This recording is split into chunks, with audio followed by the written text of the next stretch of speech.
गुलशन सोनरो तू मुझे लाए हलिया बाकी दुनिया जे मानन में मुझ दो को फिरे बैठ गया सिक्का लगिया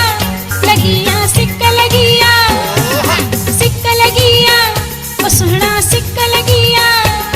मजबूर आया मां तोते तू मुझे लाए हलिया बाकी दुनिया जे मानन में मुझ दो को फिरे बैठ गया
गुलशन सोनरो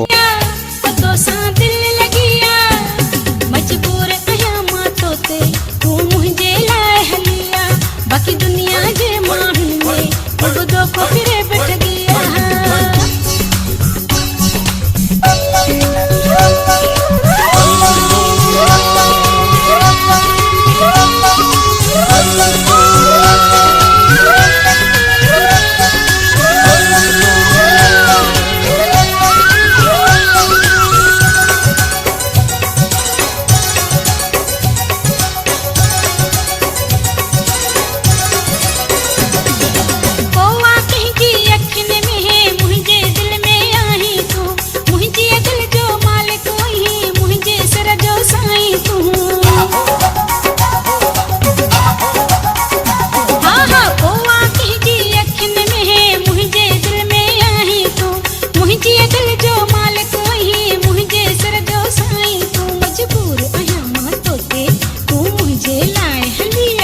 बाकी दुनिया जे मानन में रुक दो फिरे बैठ गया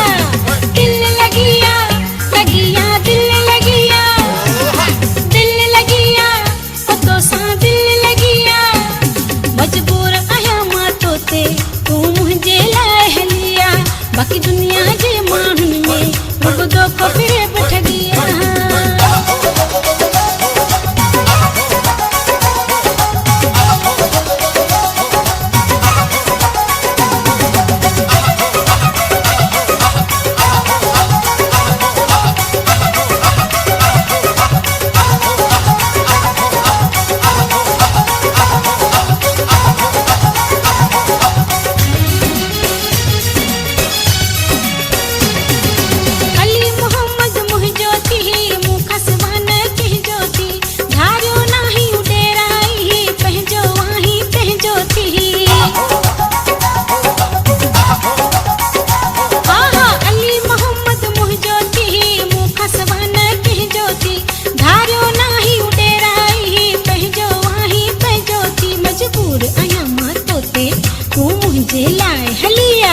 बाकी दुनिया जे मानन में रुक दो फिरे बैठ गया